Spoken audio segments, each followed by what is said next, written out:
YouTube humans, and welcome back to my channel. For those of you that don't know me, my name is Amy and I make all sorts of weird and wonderful videos, normally surrounding beauty, health, lifestyle, that kind of thing.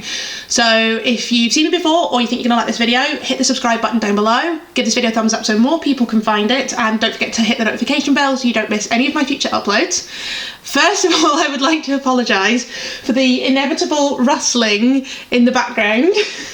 And the creepy eye you can see. I am currently at a friend's house and I'm filming in one of his bedrooms, and as a result I have some slightly hungover people behind me. Say hello. It's Daniel and Angela.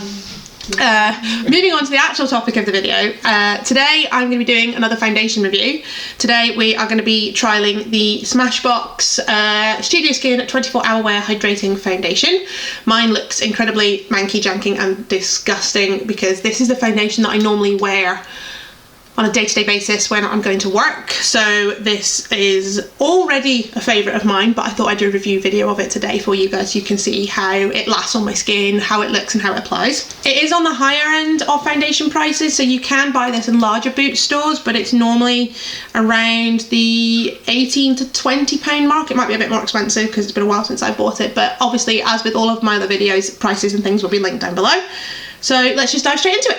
So as with most of my foundation reviews, I am going to be priming with the Smashbox Photo Finish Primer. This is just a little sample one that I got in a glossy box, I think. Just your basic pore filling primer. It seems to work quite well with that Smashbox foundation actually. So I'm just going to prime my face. So now that I've primed my face, which I've just done like across my nose, my cheeks, my chin and the bit of my forehead, my problem areas, I'm going to go into applying the foundation. So I have the shade 1.2, which is described as fair light with a warm undertone. I've used already like this much of it and I haven't even had it that long because I just wear it every day when I go to work. I was first inspired to buy this when I saw Sharon Farrell's review of it. I'll link that down below. She is an Irish YouTuber who moved to Australia and she's got a very similar skin type to me. So if you are an oily skin girl or you like kind of long wearing foundation reviews, she does a lot of them. I think she's got a playlist of probably 50 or 60 videos. Go check her out, she's great. So as with all my foundation reviews, I'm going to apply one side with a sponge and one side with a brush so we can see the differences in how it applies. My preferred way of applying this foundation is with a sponge. It can be quite a tricky texture to work with. It tends to set quite quickly and not build on itself very well. I do like this foundation. This is just the only negative point regarding it. Because it is quite a long wearing foundation, it says 24-hour wear. I don't think anybody's ever going to wear a foundation for 24 hours. It's similar to like MAC Face and Body. It has that flexible, almost vinyl finish because it has really strong film formers in the ingredient list and in the product itself. So as a result, when it dries, it lasts really well on my skin.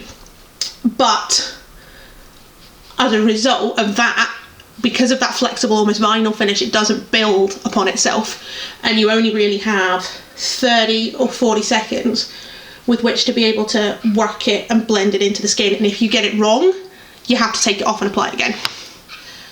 And depending as well, I've seen a lot of people say that they can find that it almost lifts if you try to build it upon itself, and then that obviously just leads to everything looking a bit crap and a bit cakey later down the line. But I would say it's a really nice, solid, medium, middle of the road coverage. It's not like, it's exactly what you would want for like an everyday foundation.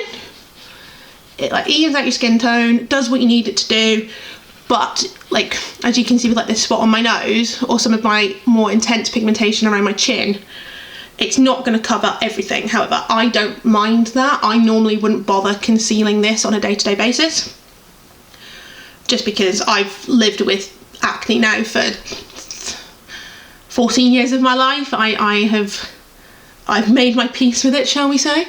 So that's probably about one full pump, I would say, on this half of my face. It's quite a thick liquid texture, so while it does work into your skin quite well with the buffing brush, as you can, I'll do some close-ups later, as you can see around my nose, because of that film forming ability, coupled with the fact that I do have a bit of dry skin around my nose, it's not adhered fabulously around my nose. However, on the rest of my face, it looks lovely. It's just the right amount of coverage. It's a little bit sheenier than some of your other foundations, and particularly some of my favourite foundations, but that's because this is the one anomaly in my collection, in the sense that it's a hydrating foundation. Normally I'd look at that and run for the hills. I'd think it would make me look like a grease ball within about 20 minutes. But for whatever reason it doesn't, which is quite good. I'm going to work that into my nose a bit more actually. I'm now going to apply it with a sponge. I think, again, another one of known origin. I think it might actually be Aldi, but I'm not 100% certain. It's actually my preferred way to apply the foundation. You do use a bit more of the product, but you do get more playtime with it because it has that bit of moisture in it that stops it from setting on itself too quickly. Means you have time to be able to go in and blend it properly and also build it, even though you do use more product. So that's the product applied to this side of my face with the sponge. I think I used probably about a pump and a half on this side of my face versus a pump for the other side. And they look pretty much identical. This one is just blended into the skin a bit better, and round my nose, because of the hydration that the sponge gives the foundation, it looks better visually on my nose. However, all in all, both sides I think look pretty much identical. So I am going to now go and put the rest of my makeup on, and I will come back and let you know what it looks like after I have done that. The time is currently 12:24, so I'll see you in a bit.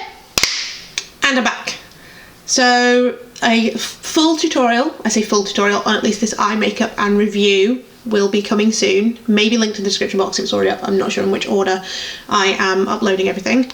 It is currently 13:34, so probably about, well, just over an hour after I last checked in with you guys, and probably an hour and a half since I first applied the foundation. So all of my products applied really well over the top of that foundation, but you need to make sure that you powder your entire face, even if you're not an oily person, because the foundation has such a sticky texture because of those film formers and its ability to be such a long wearing foundation. It's almost impossible to blend anything over the top without it going patchy. So that's one thing you do need to be wary of if you don't normally set your entire face like I do. However, it's looking really good. All my products applied really well. It's looking really even, really smooth still. It's sunk in a little bit to my expression lines in my forehead. However, every foundation that I own does that, so that's nothing new. But yeah, so I'm going to wear this foundation for the rest of the day, and I will check back in with you guys a couple of times to let you know how it has held up. So I'll see you in a bit. Sorry for if you can hear my friends in the background, but it's about 3:30, so it's about 3 hours since I applied the foundation, and we've been sitting outside with Oscar, my friend's dog. We went for a walk outside. I am getting a little bit shiny on my forehead, and across my nose I'm getting a little bit shiny, but all in all it's still looking quite good for 3 hours of wear. I have not really had to I'm not at the point where I think I would need to powder. Obviously I'm not going to, because it's foundation first impressions, but you know, all in all I'm looking okay at the moment. So go about the rest of my day, and then I'll see you guys again in a bit. Hey, so this is the 6 hour check-in of the foundation, and we're still looking good. I think potentially we're getting to the point in the day where I would probably think about blotting and powdering, but to be honest, I mean, it's still everywhere. It's just looking a little bit shiny, kind of across here and across here, which isn't too bad. My lipstick's completely come off. The eyeshadow is still looking pretty good, but I think this is a look that needs some eyeliner or some lashes, because I think it's looking a bit stark on my face at the moment, but that's okay. We've just been out for a walk, so it's why I might be looking a little bit sweatier than usual. But yeah, I'll check in with you guys a bit more later, probably just before I'm about to take the foundation off, so yeah, you can see what it looks like then. Hey guys, so I think this is going to be my final check-in of the day. It's coming up on about 9 o'clock, so this has been on my face for about 9 hours now. Although I must say, the eyeshadow is still looking pretty good. I've gotten very, very oily by now, as you can tell, like across my nose, kind of on my forehead. I'm looking very shiny. However, this is definitely something that's like very easily fixable with like a bit of blotting paper and some powder. And to be fair, I normally would have done that about 4 hours ago. I just wanted you guys to be able to see what it looks like after about 9 hours of wear with no touching up. Like I said, this is one of my kind of everyday foundations that I wear for work, because even though it's quite oily, it hasn't separated, it hasn't rubbed off anywhere, I've still got dinner on my chin. It hasn't gone any funny, horrible, nasty textures at all. It's just that there's oil on it. If I was to blot and powder, I'd get easily another 6 hours out of this. So like I said, I really, really like this foundation. So if you've got any further foundations that you want me to test, leave them in the comments down below or hit me up with any future video ideas. And other than that, I'll see you next time. Bye.